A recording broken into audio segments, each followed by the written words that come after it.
राधे राधे गुरुजी। जी। एक मेरा क्वेश्चन है, जैसे कि लड़की बिना शादी के क्यों नहीं रह सकती, जैसे लड़का रह सकता है फिर लड़की क्यों नहीं रह सकती? क्योंकि मैंने क्वेश्चन घर पर किया कि मुझे शादी नहीं करना है, तो मेरे घर वाले एकदम गुस्सा हो गए, पता नहीं मतलब पिताजी, मेरा भाई। तो आपको शादी क्यों नहीं करना? गुरुदेव इसलिए नहीं करना है क्योंकि ये संसार में सब लोग जैसे कि उलझे हुए हैं ना, जैसे कि कोई दादी अपने पोते को छोड़ती ही नहीं है।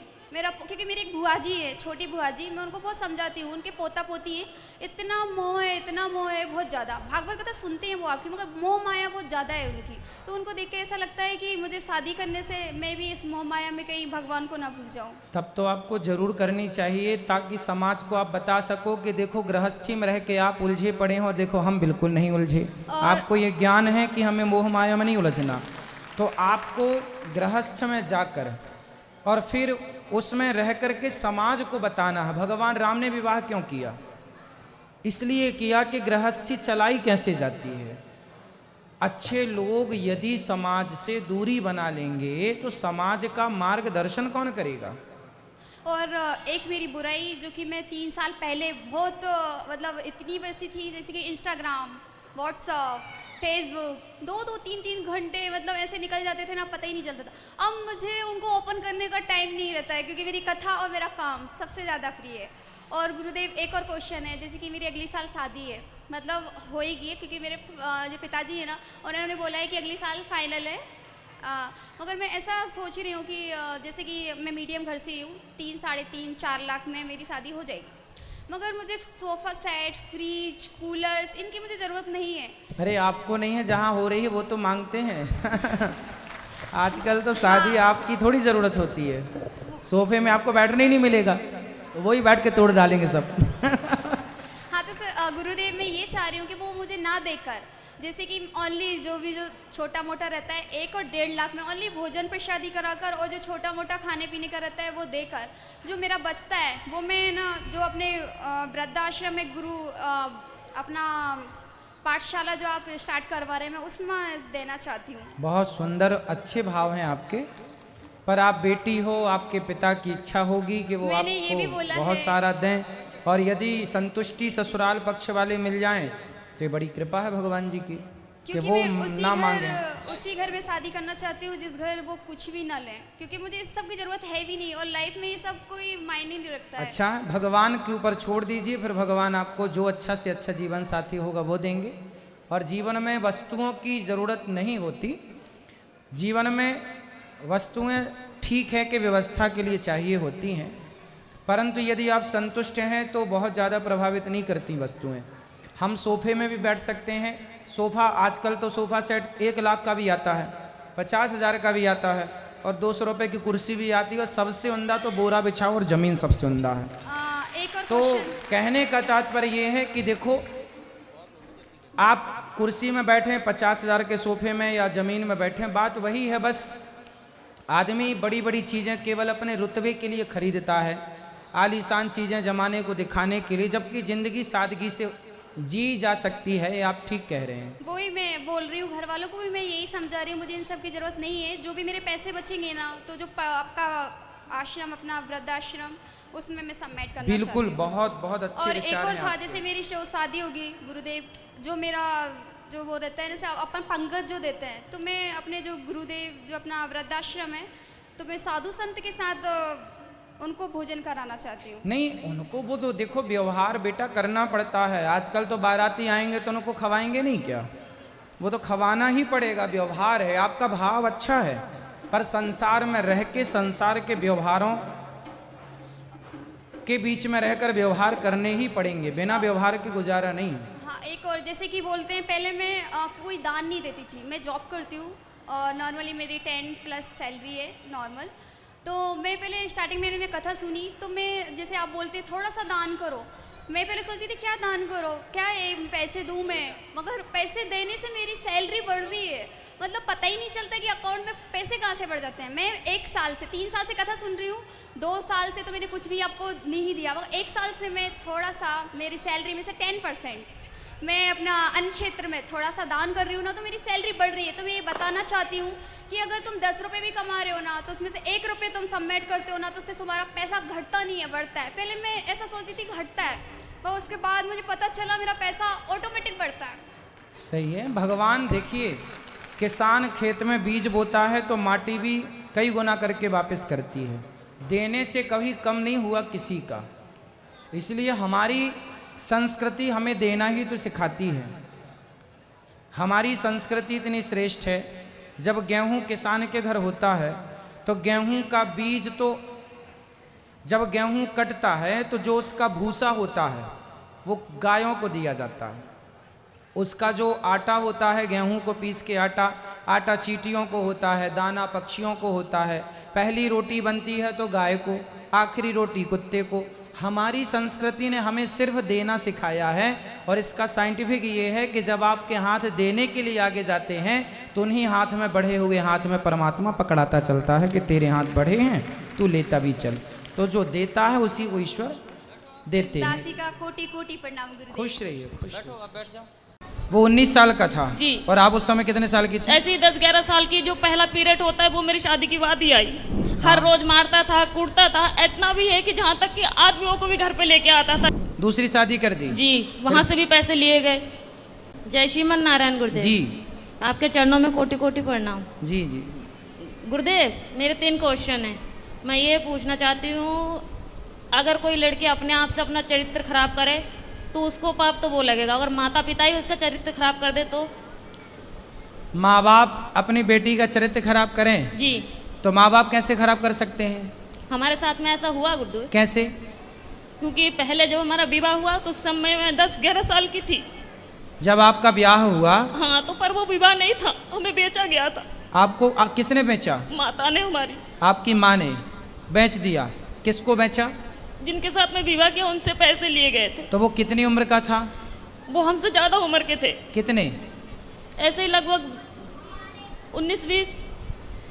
वो 19 साल का था जी। और आप उस समय कितने साल की थी? ऐसे ही 10-11 साल की जो पहला पीरियड होता है वो मेरी शादी के बाद ही आई। अच्छा, तो उस 20 साल के लड़के के साथ आपको बेच दिया? जी। फिर क्या हुआ? फिर क्या, फिर उस समय मुझे इतना ज्ञान नहीं था कि परिवार कैसे चलाए जाते हैं, घर गृहस्थी कैसे चलाई जाती है। ठीक है। फिर भी जैसे तैसे भी वो शराबी था। हर रोज मारता था, कूटता था। इतना भी है कि जहाँ तक कि आदमियों को भी घर पे लेके आता था, शराब पिलाता था, मीट बनाता था, मच्छी बनाता था, उन्हें खिलाता था। रात के 11 बजे 12 बजे यहाँ से जाना, और पूरा गांव एक गंगवार का और एक सरदार पूरी रात घर पे रहेगा तो हर कोई उंगली तो मुझ पे ही उठाएगी ना। फिर कितने साल चला ये सब कुछ? 9 साल। फिर वहाँ पे एक बेटा हुआ, एक बेटी भी हुई। आपकी बेटी उस समय हाँ। जब बेटा हुआ तब आपकी उम्र क्या थी? ऐसे लगभग 16-17 साल की थी। आप 16 साल की थी तब आपको बेटा हो गया? जी। ठीक है। फिर उसके बाद में वो मारने लगा, काटने लगा। शराब पी के कभी नाली में पड़ा रहता था, कभी गड्ढों में पड़ा रहता था, वहाँ से उठा उठा के लेके आओ। फिर जब वो ज़्यादा ही परेशान करने लगा तो मम्मी पापा ने वहाँ से घर ले आए। फिर मैंने उनसे ये कहा कि मम्मी ऐसा करो कि अभी मेरी दूसरी शादी मत करवाओ, हो सके वो आ जाए मुझे दोबारा लेने, या फिर मैं कहीं के काम करके खा लूँगी। तो बोला नहीं, तेरे साथ में बच्चा है, अगर बच्चा नहीं है, तेरे साथ में बच्चा नहीं होती तो कोई बात नहीं है, दुनिया तुझ पे ये कहेगी, अच्छी भी रहेगी तब भी दुनिया तुझ पे उंगली उठाएगी। फिर उन्होंने मुझे दूसरा जगह करवाया। दूसरी शादी कर दी? जी। वहाँ से भी पैसे लिए गए। फिर बच्चा हमारे साथ में थे। फिर वो बोल रहे थे कि अगर तू, पहले तो कहने लगे थे ये कि हाँ बच्चों को भी सही समझूंगा, फिर बाद में हमारे बच्चों को मारने लगे, कूटने लगे। उसे अब सही। कहाँ हैं? अब क्या है? अब मैं वहाँ से दूसरी जगह हूँ। अब उसको भी छोड़ दिया? जी। अब कहाँ है? अब मैं अपने आप से बैठी हूँ। तो अब ब्याह नहीं किया? नहीं, अपने आप से दूसरी जगह बैठी हूँ। दूसरी जगह बैठी हूँ मतलब? यानी कि तीसरी जगह बैठी हूँ मैं अपने आप से, किसी से भी। मतलब तीसरी जगह ब्याह कर लिया आपने? जी। तो तीसरा वाला कैसा है? वो ठीक है, वो बच्चों को अपना रहा है? जी। तो अब हमसे क्या पूछना चाहती हो? मैं ये पूछना चाहती हूँ जो मेरे साथ में हुआ इसका पाप कौन भरेगा? इसका पापी कौन है? जी। और दूसरी बात ये है कि जब हमारे बाबा को जब समय पूरा होने लगा था तो वो अस्पताल में एडमिट थे। तो उन्होंने मुझसे ये कहा था कि संगीता, कोई भी तुझे तेरी माँ को रोटी नहीं देगी, तू ही देना। तो ठीक है, मैंने वो वचन दिया उन्हें कि ठीक मैं ही मम्मी को संभालूंगी। अब वो घर में इतनी दुखी करने लगी है कि हद से ज्यादा मेरे पूजा पाठ से कौन भी कौन दुखी करने लगा? मम्मी। आपकी माँ? हाँ, मेरे पास में रहती है। पूजा पाठ कुछ भी करो हमेशा तंग करते। माला जपने जाती हूँ तो अंदर जाके फोन लगा लेगी, बात करने लगेगी और कहती है तू पूजा पाठ कर रही है, तुझे क्या मिल रहा है, ऐसे भगवान को मैं लात मारूं। तो अभी आप तीसरे के साथ खुश हैं? जी।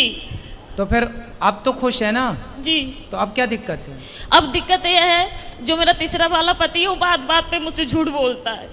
अच्छा, क्या झूठ बोलता है? यही कोई भी बात हो मैं इनसे ये बोलती हूँ कि कोई जो भी बात हो सच बोलो करो, पर यह है कि जो भी बात करते ऐसा है कि इनकी दूसरी पत्नी भी है। अच्छा। हाँ। तो तीसरा वाला जो पति है उसकी ऑलरेडी पहली पत्नी है? जी। आप उसकी दूसरी पत्नी हो? जी। अच्छा। तो आपने ऐसे से क्यों ब्याह कर लिया जिसकी ऑलरेडी थी? उन्होंने मुझे से कुछ बताए नहीं थे पहले। मतलब तीसरे वाले ने भी आपको धोखे में रखा? पहले बताए नहीं थे कुछ भी। तो अब तो रखता है ना प्रेम से? हाँ, अब रखते हैं प्रेम से। अब आप ये पूछना चाहती हो कि ये पाप कौन किसके गले जाएगा ये पाप? जी जी, क्योंकि आपकी माँ। देखो जब आप 11 साल की थी, 9 साल की 11-12 की, जब आप 11-12 साल की थी तब आपकी माँ ने आपका जबरदस्ती ब्याह कर दिया। जी। तो आपको ऐसा क्यों लगता है कि उस माँ ने बेचा? हो सकता है उस माँ ने ब्याह ही कर दिया हो आपका? नहीं गुरुदेव, वो घर वाले बोलते थे कि तेरे माँ ने 5,000 रुपए लिए कि 10,000 रुपए लिए। यदि उन्होंने पैसे लिए हैं, तुझे डंगर की तरह हमने खरीद यदि उन्होंने बेचा है तो फिर माँ पापी है आपकी। यदि नहीं बेची, आपका विवाह किया है तो माँ पापी नहीं है। और केवल गुरुदेव माँ इस बात की पापी है कि आपको जबरदस्ती इतने बड़े लड़के से आपका ब्याह कर दिया। देखो विवाह ऐसे नहीं होता, 1-2 साल का ही बड़ा छोटा चलता है, डबल नहीं चलता कि लड़की 10 साल की है और लड़का 20 साल का है, ये नहीं चलता। यदि कोई भी माँ बाप अपनी बेटी के लिए उससे डबल उम्र का लड़का चुनते हैं तो वो माँ बाप पाप के भागीदार हैं, क्योंकि उस समय बच्ची तो निर्णय नहीं ले रही है, माता पिता डिसीजन ले रहे हैं। तो लड़की के लिए वर कैसा होना चाहिए? लड़की 10 साल की, लड़की 20 साल की है तो लड़का 22 साल का हो, 25 साल का हो, बस ज़्यादा उम्र वाला ना हो, ये न्याय है। यदि लड़की 20 साल की और तुम लड़का 40 साल का ले आओ तो ये तो बेटी के साथ अन्याय हुआ, और वो अन्याय का भागीदार कौन है? उसके माता पिता, क्योंकि वो लेकर आए हैं। और केवल गुरुदेव मेरे साथ में ये हादसा नहीं हुई है, मेरे सभी बहनों के साथ में ऐसा किया गया। तो आपकी माँ कहाँ है? मेरे पास में ही रहती है, इस समय दूसरे जीजा के पास में है। तो वो कैसी माँ है? निर्दयी है? मैं ये पूछना चाहती हूँ कि अब मैं करूँ क्या? पापा को भी यही वचन दिए मैंने कि मैं रखूंगी, और वो घर में इतनी दुखी कर रही है कि मेरा खाना पीना हराम। तो माँ को भेजो क्यों, ऐसी माँ को जो आपको बेच रही है, जो आपके साथ गलत काम कर रही है। ऐसे लोग दया के पात्र नहीं है। यदि पहले ये कन्फर्म करो कि माँ, हो सकता माँ सही हो, गलत है तो आप उनको खाना पीना देना आपका कर्तव्य भी है। बूढ़ी अम्मा कहाँ जाएगी? इंसानियत तो कहती है कि आप उनको खाना पीना दो, लेकिन वो दया का पात्र नहीं है। जब धृतराष्ट्र के 100 बेटे मारे गए, तब भीम भैया धृतराष्ट्र को रोटियां ऐसे कुत्तों की तरह देते, बुढ़े खा ला।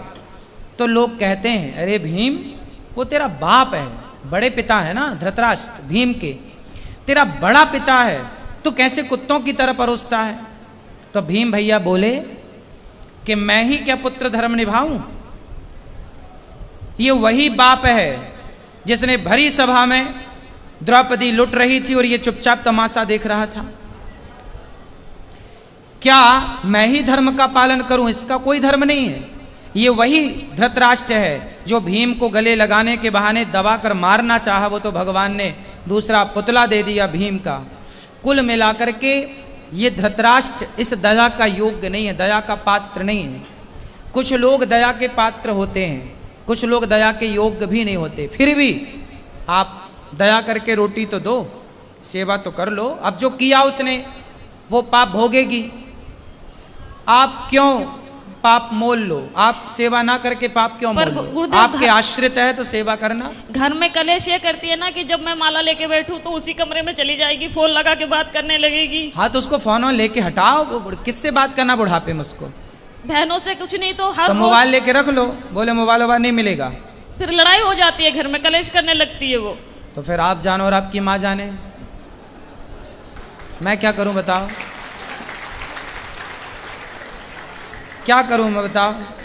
आप मुझे कुछ बताइए ना कि मैं क्या मैं तो करूं बता इस रहा हूं समय से? मोबाइल लेके बंद कर दो, रख दो। और क्या कर सकती हो फिर घर बताओ? में कलेश होते हैं, पूरे मोहल्ले वाले तमाशा देखते हैं। तो फिर क्या करें हम? बताओ, हमें बताओ हम क्या करें? क्या उत्तर दें आपके प्रश्न का? हम बताओ क्या करें? हम ये तो नहीं कह सकते कि आप निकाल बाहर करो। मेरा इच्छा तो यही है गुरुदेव, जब भले ही आप हमें गलत समझे। हाँ तो ठीक है, आपका मन है तो आप देख लो, जो आपका मन है वो करो, जो आपका मन है वो आप कर सकते हैं, स्वतंत्र हैं आप। यदि वो अपराधी हैं तो बिल्कुल आपको साथ में नहीं रखना चाहिए। और दूसरी क्वेश्चन ये है गुरुदेव, अगर किसी जगह में मेरी इज्जत नहीं होती हो, कोई इंसान मैं वहां पे जा रही मुझे पानी को नहीं पूछता हो, क्या मुझे वहां पे जाना चाहिए? ना, वहाँ कदापि नहीं जाना चाहिए। आवत ही हर से नहीं नैनन नहीं सने, तुलसी तहाँ न जाइए कंचन बरसे मेघ। वहाँ कभी नहीं जाना चाहिए जहाँ आपके जाने से सामने वाले को प्रसन्नता ना हो। हाँ तो वो जैसे मेरी सौतन है, जो हमारी सौतन है वो मेरे पास में आती है। हम बाहर रहते हैं यानी कि कमरे किराए पे लेके, तो वो जब आती है तो हम उसे चाय से लेके नाश्ता से लेके ऐसी कोई कमी नहीं छोड़ती हूँ कि उसे बुरा लगे। मम्मी चाहे सास हुए चाहे बच्चे हुए चाहे कोई भी हुए, पर वो लोग नहीं चाहते कि मैं उस घर में जाऊँ। और हमारे पति यही चाहते हैं कि मेरे साथ में तू चल, मैं क्या करूँ, दुविधा में फंसी हुई हूँ। पति हमारी यही चाहते हैं कि तुम जाया करो हमारे साथ। भाई जो आपकी सौतन है, पहले तो उसका ही अधिकार है ना आपके पति में। जी जी। आप तो बाद में आई हो जी। वो आपको क्यों स्वीकार करेगी? नहीं, उसने करवाई थी ये शादी। अच्छा, उसी ने करवाई थी? जी, उसकी मर्जी से हुई थी। क्यों क्यों करवाई उसने? अब ये तो मुझे नहीं पता, ये राज तो इन्हीं को पता होगा। तो वो आई है आपकी सौतन? नहीं, वो नहीं आई है। कौन आया है? पति आए हैं। अच्छा, बात कराओ पति से। राधे राधे गुरु जी। जी, जी आप ही हो पति परमेश्वर दो दो पत्नियों के? तो बताओ आपने दूसरा ब्याह क्यों कर लिया? हाँ जी। माइक पास में लो। हेलो। बेटा काम पे ध्यान दो, माइक पास में लो उनके। बताओ दूसरा विवाह क्यों किया आपने? सर जी वो तो गुरु जी मजे मजे में कर लिया ऐसी। हैं?